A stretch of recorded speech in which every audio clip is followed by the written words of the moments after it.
begini Pak. Ya. Kalau saya lihat kripto itu menjadi haram itu ketika kripto itu pemainnya orang yang tidak mengerti. Sekarang contohnya aja nih, dari beribu-ribu cryptocurrency ini, itu yang benar itu cuma nggak nyampe 10% Pak. Yang benar-benarnya. Artinya secara teknologi benar, kalau kita baca white papernya itu benar gitu. Nah selebihnya itu kan cuma spekulan aja yang memanfaatkan booming cryptocurrency. Maksudnya benar itu apa, Pak? Ya misalnya sekarang seperti kalau Bitcoin. Bitcoin itu kan jelas, protokolnya jelas, networknya jelas, standarnya jelas kan. Nah kalau yang lain-lain kripto-kripto itu kan kita nggak tahu siapa yang punya, siapa yang mengelola, siapa yang nerbitin. Kan nggak betul-betul jelas Pak. Nah begitu juga teknologi di belakangnya. Begitu juga teknologi miningnya. Kan ada auditnya Pak, dari Certik atau Techrate atau dari mana gitu. Nah ya sekarang yang lembaga-lembaga yang mengaudit itu kan juga terlalu banyak. Kan belum ada juga standarnya kan. Nah kemudian yang pertama poinnya itu terlalu banyak cryptocurrency yang dalam tanda kutip itu tidak benar atau memanfaatkan keawaman pengguna sehingga orang awam ini jadi dirugikan. Nah terus yang kedua juga cryptocurrency itu sekarang kan sebenarnya macam-macam. Ada yang memang sebagai currency, ada yang untuk investasi. Kalau di Indonesia kan sekarang yang legal itu kan cuma untuk investasi, untuk currency alat bayar nggak boleh. Tapi juga ada jenis lain seperti utility token. Utility token itu yang kita dapatkan currency itu sebagai gantinya utility. Misalnya nih, saya buat kamus, misalkan. Nah, kamus itu Pak Rusdi boleh beli, saya punya token kamus.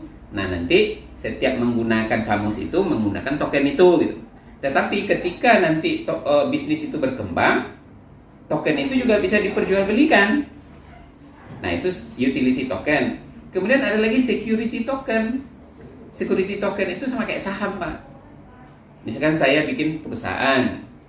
Nah perusahaan saya itu saya bikinkan tokennya.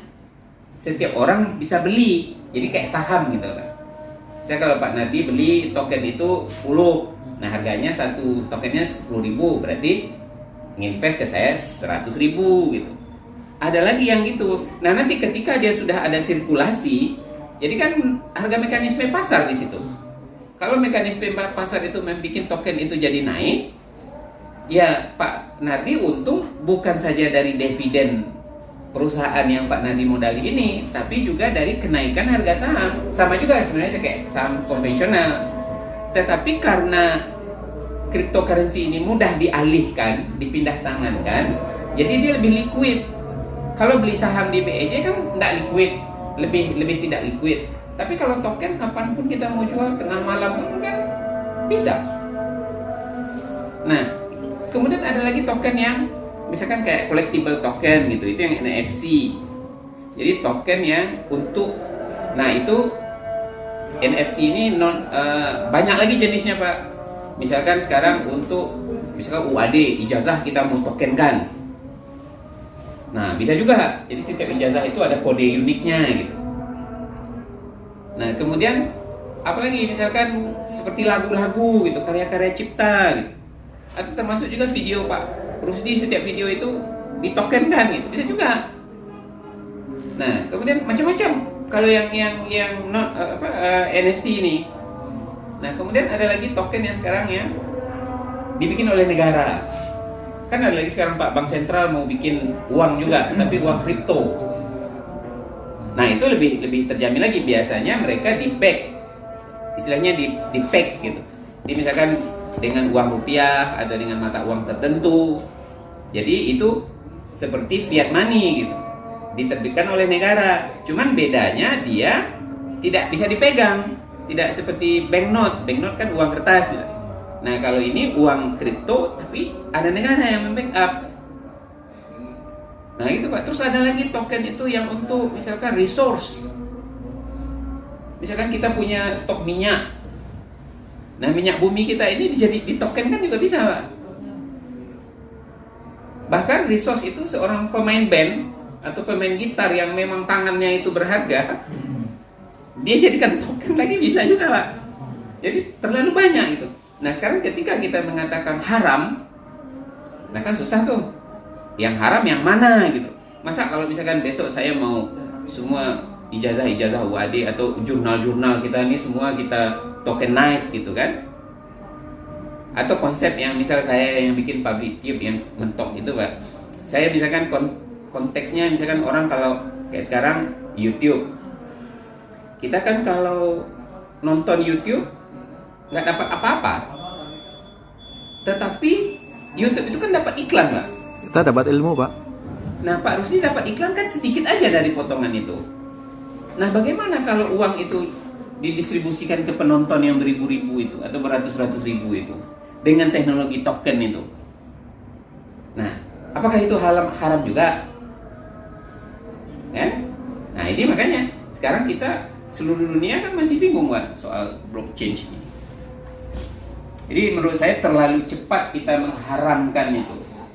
Enggak, haramnya ini sebagai alat investasi atau sebagai alat tukar yang sudah diputuskan ini? Nah, saya enggak baca ininya Pak. Yang saya tahu menurut kalau hukum negara sekarang token ini adalah alat investasi. Nah, cuman kalau itu juga haram, berarti yang ditentukan pemerintah pun juga enggak boleh berarti kan? Enggak? Iya. Kalau memang sudah diharamkan, lalu pasar-pasar kripto seperti Indodax itu harusnya ditutup ya Pak? Ya tergantung, sama juga sekarang kalau misalkan fatwanya bank konvensional haram, ya harusnya bank-bank konvensional tutup juga. Ternyata tidak ya? Ternyata tidak. Sama juga kan? Iya. Tetapi ada yang bercanda gitu loh. Berarti sebenarnya kita masih boleh membeli token ya? Atau koin gitu, boleh ya? Ya itu karena tergantung sudut pandang kita aja seperti Okay. teman saya bilang kan. Oke. Kamu masih jualan bisnis cryptocurrency kan sudah diharamkan MUI. Kan kita mesti patuh pada ulil amri. Ya. Kan? Ya. Dia bilang, "Saya nggak pakai undang-undang Indonesia. Saya nggak ikut Majelis Ulama Indonesia. Saya ikut Majelis Ulama Qatar atau saya ikut Majelis Ulama Uni Emirat Arab." Nah, ada lagi yang bilang kan, lah saya kan bukan orang Indonesia, bukan orang Indonesia saja gitu. Saya warga dunia katanya. Yang nggak boleh kan di Indonesia. Nah sekarang, lah kamu kan main di Indonesia. Terus dia tanya balik, coba kamu tunjukkan batas negara dalam cryptocurrency, ada nggak? Oke. Kan Jadi menurut kita, pandangan kita tanpa melihat dari pandangannya putusan MUI itu, kripto ini bisa jadi halal ya? Kalau menurut saya, cryptocurrency itu masih dipilah-pilah, Pak. Mesti dipilah-pilah. Mana yang haram, mana yang halal. Gitu. Nah, cara menentukannya gimana? Ya mesti, ya beliau-beliau yang memberi fatwa itu memang Enggak, kalau kita mau beli kripto ya, mana nih yang untuk investasi, mana yang haram, mana yang halal, cara menentukannya gimana? Kita sebagai pengguna yang mau beli. Nah ini yang saya nggak bisa jawab Pak. Misalkan sekarang kita di Indodax, kan itu terlalu banyak koin di situ kan. Bahkan juga yang tidak terdaftar di exchanger pun kan banyak kan. Nah dan rata-rata mereka untungnya lebih menggoda. Memang terdaftar di centralized exchange seperti Indodax itu telat Pak. Biasanya dia terdaftar di tempat-tempat yang tidak centralized. Iya mereka pasti awalnya nggak akan, exchanger juga nggak mau meliskan koin mereka. Ya. Nah tetapi biasanya koin-koin yang belum list di exchanger itu biasanya lebih menguntungkan. Justru ketika dia sudah listed di exchanger, nah unsur spekulasinya berkurang. Kan gitu sebenarnya. Kenapa dia orang banyak untung? Unsur spekulasinya berkurang, dalam arti kata untung banyak, tapi potensi rugi juga tinggi. Ya, jadi kesimpulannya, kalau boleh saya simpulkan nih, kalau kita membeli sebuah koin, atau token dan kita menganggap itu token itu benar-benar tidak token abal-abal ya. Kita tahu bahwa token itu bermanfaat, misalnya utility token, maka itu sebenarnya bisa dikatakan halal ya. Kalau menurut saya halal. Dan yang untuk menentukan unsur halal haram itu kan ya saya bukan orang agama ya Pak. Tapi kalau secara logika aja juga banyak yang menentukan unsur halal atau nggak haramnya. Misalkan sekarang gini, dia main Bitcoin sekalipun, tapi dia tidak tahu bahwasanya kalau kamu hilang, misalkan katakanlah dia bikin wallet sendiri ya, bukan di exchanger. Kalau kamu hilang private key, itu uangmu hilang dan tidak bisa seperti bank, kamu lupa PIN, pergi ke bank, PIN-nya bisa di reset. Nah, ketika kamu punya Bitcoin, kamu tidak ngerti teknologinya seperti itu, bagi kamu itu haram. Oh, walaupun sama-sama Bitcoin ya. Iyalah. Ya. Karena itu berpotensi menganiaya dirinya gitu loh. Oh, gitu. Ya. Sama juga Pak, sekarang kan seperti banyaklah hal-hal lain yang menurut kita, ketika barang itu dipergunakan oleh orang yang tidak mengerti gunanya apa, bagi dia menurut saya itu jadi haram nih. Contohnya misalkan TNT, bom. Kalau dikuasai oleh orang yang nggak betul-betul ngerti, atau nggak usah itulah, petasan aja.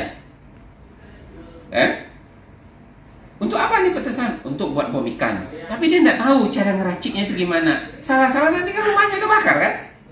Kan banyak kasus itu. Dan menurut saya itu haram bagi mereka. Tetapi kan itu bukan haram dalam versi agama ya. Menurut saya itu nggak boleh gitu. Kalau haram ini kan bahasa agama. Menurut saya itu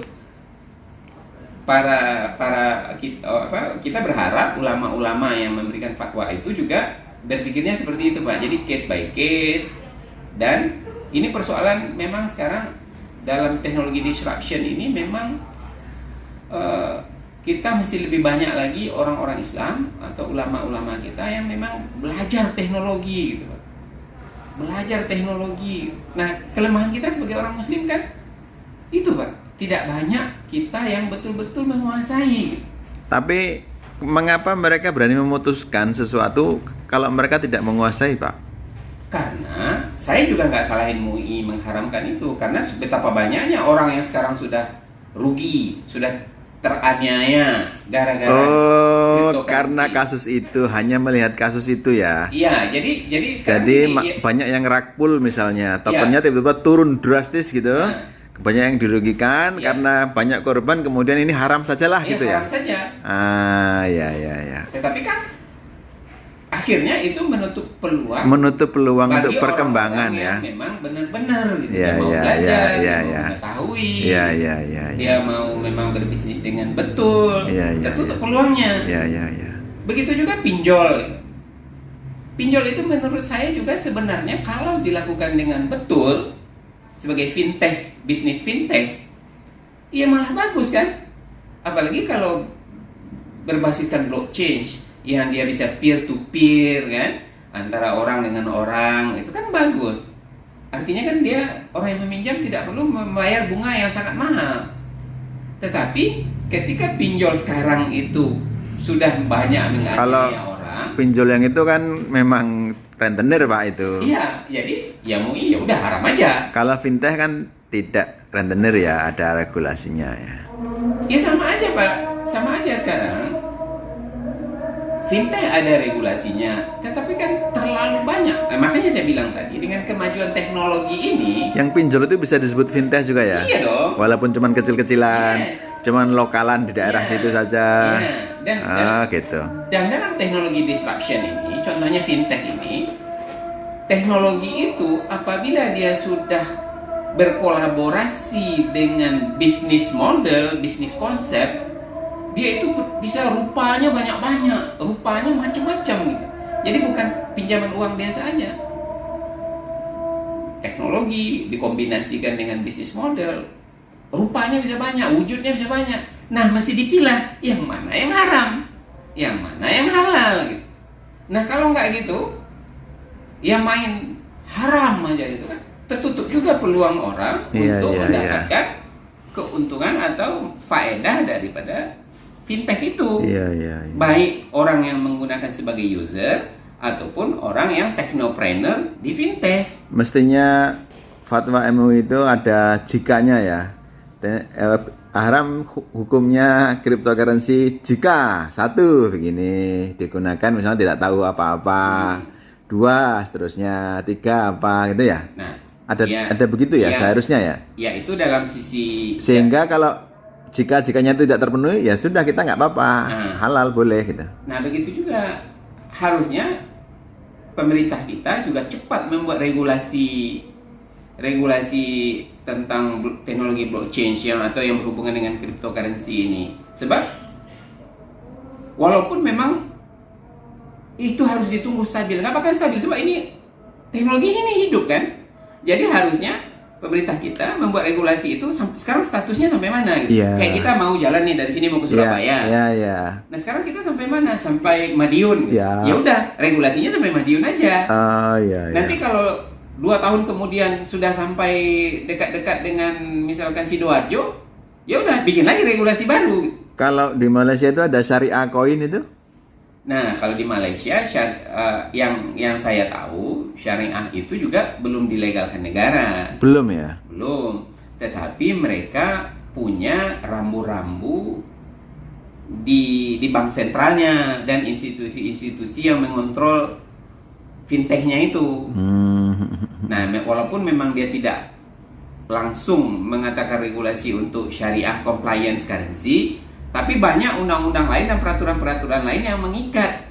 Sehingga seandainya nanti ada kesalahan atau kekeliruan, orang bisa dijerat dengan undang-undang dan regulasi-regulasi itu. Gitu. Nah, kalau kita kan enggak. Kan enggak, Pak. Jadi sekarang kayak memang bebas gitu. Tiba-tiba kalau sudah seperti pinjol, udah haram. Tiba-tiba kalau seperti cryptocurrency sudah terlalu banyak korban, haram. Tetapi apakah betul harus seperti itu? Kalau saya rasa nggak, harus selektif gitu. Makanya pihak-pihak yang akan menentukan halal atau haram itu mesti punya wawasan teknologi, punya wawasan moneter, punya wawasan bisnis gitu. Terutama memang teknologi, dan teknologi yang tengah disrupt nih, bukan teknologi-teknologi yang sudah stabil gitu. Orang yang ngikuti ini gejolak teknologi ini gitu. Sebab dari bulan ke bulan ini kan teknologi ini bergejolak terus kan. Kayak misalkan sekarang consensus mechanism aja lah di cryptocurrency. Kan kalau kita lihat tiap minggu tuh kan ada aja perubahan terus kan. Ada aja, nanti ada yang menyanggah, ada lagi perubahan, nanti ada lagi perubahan. Nah harusnya pihak-pihak yang menentukan halal atau haram, legal atau nggak legal itu juga harus orang yang ngikuti teknologi itu. Harusnya. Ya, dan konsepnya seperti tadi, jangan tunggu dulu teknologi ini mature. Teknologi ini nggak akan mature, dia tumbuh terus. Jadi filosofi kayak tadi Pak, kita mau ke Surabaya, sampai mana dulu? Ya tengah jalan sudah bisa kita kasih sekat, kita buat regulasi di situ. Nanti kalau kita jalan sudah nyambung lagi, berjalan lagi setahun atau mungkin dalam hitungan bulan, regulasi kan bisa dibikin terus kan? Itu menurut saya loh Pak. Ya oke. Ya. Terima kasih Oke. Pak Herman. Sukses.